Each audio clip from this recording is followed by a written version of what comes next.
Right, third grade. Last week you mixed a bunch of colors with your clay. We have lots of different color choices to use.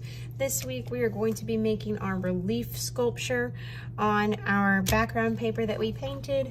Our theme is ocean theme. So I have these helper papers out for you that have several different examples of like coral or plants or different types of fish and creatures that you can find in the ocean that you can use for inspiration. You're not copying one of these, it's just to give you ideas. So to use your clay, we have all these different colors, and you might notice that some of them may not have gotten fully mixed.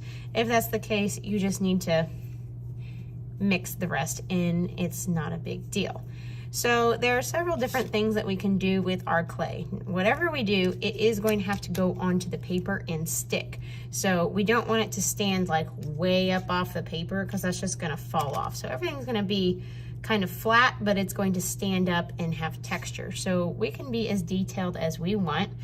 With the clay, there's a few techniques that we can do. If we ever want to make something that's round, the easiest way to start is to roll our clay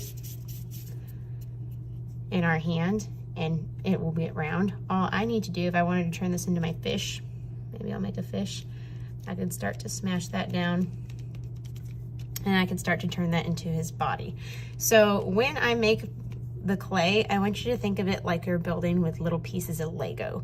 I'm not going to be able to make a whole fish in one round. I'm going to make smaller shapes to turn into my fish. So for example, this might be a body for a fish, and then maybe I can sculpt a fin for my fish, and then I could sculpt a tail for my fish. I can just add on to get it to, and I can smooth him out there so he's all one little piece.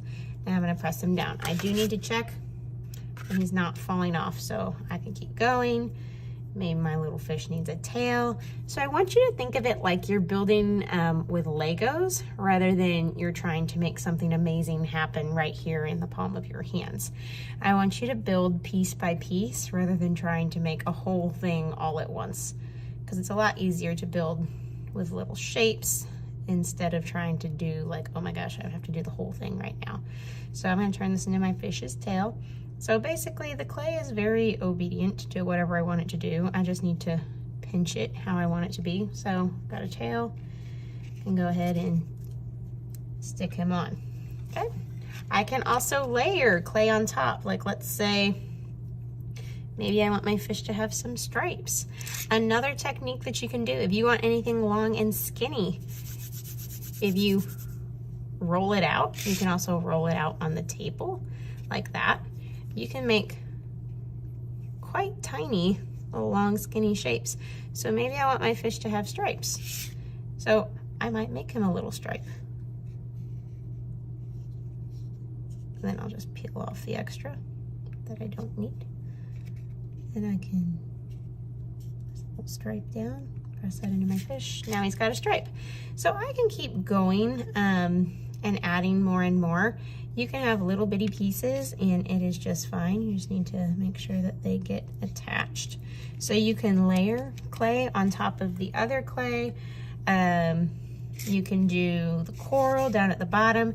When you do your paper, you do want the dark value to be at the bottom because the sun shines from the top. So the dark value should be at the bottom. But then you can have fun adding different animals and ocean life. You do need at least some sort of plant life in there. So I mean, you can be creative here. Maybe I want to make some coral here. I can stretch, bend, twist, and then I can start to stick it on. Okay. What I don't want to do is just start putting globs on just wherever. I want to be intentional about what I'm doing. I want to build a little ocean scene with my clay.